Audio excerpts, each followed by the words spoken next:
Dia sering bersikap kasar, baik fisik ataupun verbal kalau ada hal yang tidak sesuai dengan kemauannya. Contoh, saya pernah dimaki dan dimarahi karena telat ambil nasi makan siangnya.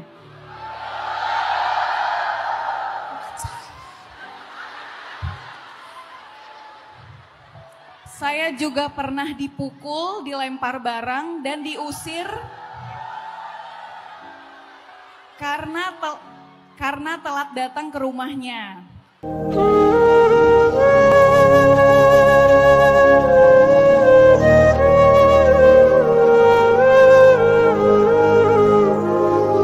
Sebelumnya saya ucapkan terima kasih atas kesempatannya Ustadz, karena jujur saya ingin bertanya tapi saya malu. Jadi begini Ustadz, saya kemarin punya pacar, sudah berjalan 3 tahun. Saya menilai dia cukup paham ilmu agama karena dia rajin ibadah serta ilmu bacaan Al-Qur'annya sangat bagus alias qori. Awal tahun 2024 dia sakit.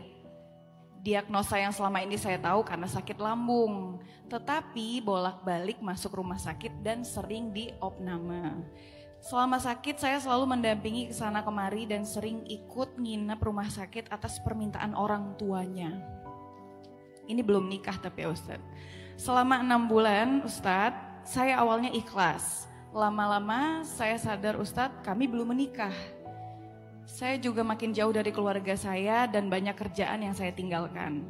Masalahnya kalau saya tidak bisa menemani dia, pasti dia marah dan saya harus bolak-balik datang ke rumahnya setiap hari untuk membantu menemani dan merawat dia sakit.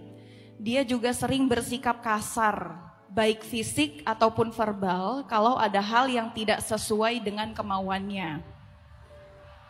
Sabar tetangga, sabar. Kenapa? Sabar dulu sebentar. Oh, Sebentar.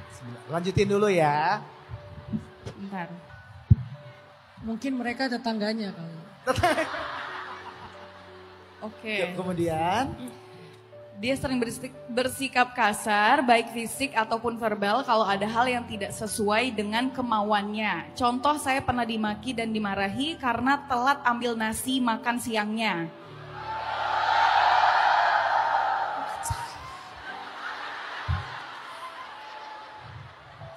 Saya juga pernah dipukul, dilempar barang, dan diusir karena telat datang ke rumahnya. Sabar.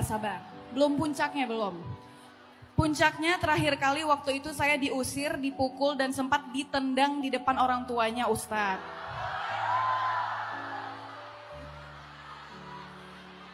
Setelah itu saya langsung memutuskan untuk pergi dan gak balik lagi karena saya capek. Pertanyaannya, yang pertama, apakah saya termasuk orang yang zolim karena meninggalkan pasangan ketika sedang sakit dan terpuruk? Hey, yang ditanya Ustaz. Yang ditanya Ustaz tapi sabar. Anda Ustazah Solehah. Yang kedua, apakah karma berlaku kepada saya karena tunggu sabar. Ya, apakah karma berlaku kepada saya Ustadz karena dia selalu mendoakan hal-hal buruk kepada saya? Ustadz. Yang ketiga, bantulah saya dengan doa ya Ustadz, semoga saya dipertemukan dengan jodoh atau calon suami yang jauh lebih baik. Amin. Yang bisa menghargai dan memberi dukungan hidup dunia dan akhirat. Coba marah. Aduh. Masya Allah ya, semangat anak-anak Medan luar biasa. Ini kalau orangnya ada di sebelah rumah kalian apain? Astagfirullahaladzim. Bodoh. Apa? Kali bodoh, mau dibilang bodoh gitu Ustaz. Oke, udah ya. Saya boleh jawab nggak? Sebetulnya jawabannya udah ada sih tadi sih. Pertama, kita ini saya pengen ngajak kita sama-sama belajar menalar. Walaupun dari cerita itu kita udah tahu lah kemana kita berpihak. Tapi boleh nggak kita jadikan sebuah perilaku ketika kita mendengar, membaca, menonton sebuah berita, jangan buru-buru menyimpulkan. Itulah kenapa kita sering terjebak dalam konflik di sosial media, gampang banget menyimpulkan hanya dari komen. Kan kalau ada berita di TikTok tuh susah nyari informasinya kecuali di komen kan? Kecelakaan nggak ada keterangan di mana, baca komen. Oh,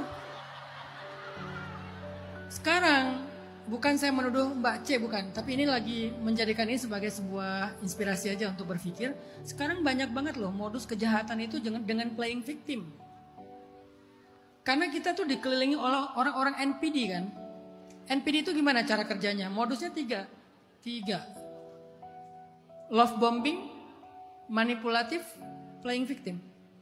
Di awal dia kayak baik banget, di tengah dia mulai manipulasi, nanti kalau ketahuan playing victim. Pura-pura ketabrak lah di jalan, kan ramai sekarang. Pura-pura ketabrak, udah gitu teriak-teriak, wah tabrak lari. Coba kalau kita pakai pola pikir kayak tadi, gampang banget kepancing. Gak mau menalar dulu masalahnya di mana. Akhirnya kita main hakim sendiri. Anak muda, Gen Z, Gen Alpha atau Gen saya, Gen milenial, kita udah gak boleh lagi main hakim sendiri. Karena takutnya kita jadi salah korban. Orang yang diteriakin maling belum tentu maling. Orang yang diteriakin tabrak lari belum tentu tabrak lari. Jangan-jangan dia korban NPD tadi. Balik lagi ke cerita tadi. Saya belum mendengar versi cowoknya. Ini jawaban saya menurut versi cewek. Udah jelas jawabannya. Mbak C, Mbak itu enggak kena karma. Pertama Mbak enggak salah. Justru Mbak itu udah terlalu baik menurut saya. Sampai kebaikannya itu lebih dari batasnya. Kan dia bukan tanggung jawab Mbak. Bukan suaminya kan? Bukan tanggung jawab Mbak, tanggung jawab orang tuanya. Kenapa pula orang tuanya nitip ke Mbak? Satu. Kedua, dia nggak bisa nuntut apapun dari Mbak. Orang belum ada kewajiban dan hak apapun. Ngapain dia lempar-lempar gara-gara masalah nasi telah diambil? Ketiga, orang yang mendoakan orang lain dengan keburukan, doa itu balik ke orangnya sendiri. Nggak akan sampai ke Mbak C, nggak usah khawatir. Jadi jangan sampai kita jadi kayak hidupnya was-was gara-gara banyak yang ngedoain buruk kepada kita. Kalau doa itu nggak pantas untuk kita, maka doa itu pasti akan balik lagi ke orangnya. Jadi tenanglah, pastikan kalau kalian itu memang nggak pantas didoain kayak gitu. Itu aja yang perlu kita pastikan. Saya nggak pantas didoain kayak gini, orang saya nggak zalim. Tapi kalau kalian zalim, ittaqu da'watal mazlum. Hati-hati dengan doanya orang yang terzolimi, nggak ada hijab dengan Allah. Masalahnya kan ini nggak zalim. Jadi kalau kita nggak zalim, kita nggak jahat, kita nggak ngambil hak orang lain, terus orangnya mendoakan kita dengan segala kehancuran, kecelakaan, kebinasaan, doa itu hanya akan balik kepada dia sendiri, nggak akan sedikit pun mengenai kita. Jadi Mbak C, tenang aja. Insya Allah apa yang udah Mbak C lakukan itu, kalau diniatkannya karena Allah, mudah-mudahan jadi kebaikan. Yang berlebihan semoga Allah mengampuni. Dan setelah ini Allah ganti dengan yang lebih baik insya Allah. At-tayyibin lit-tayyibat. Mbak C yang sangat care, sangat peduli, insya Allah nanti akan ketemu dengan laki-laki yang act of service. Soft spoken. Saking soft spoken kalau ngomong apa? Saking soft spokennya gitu.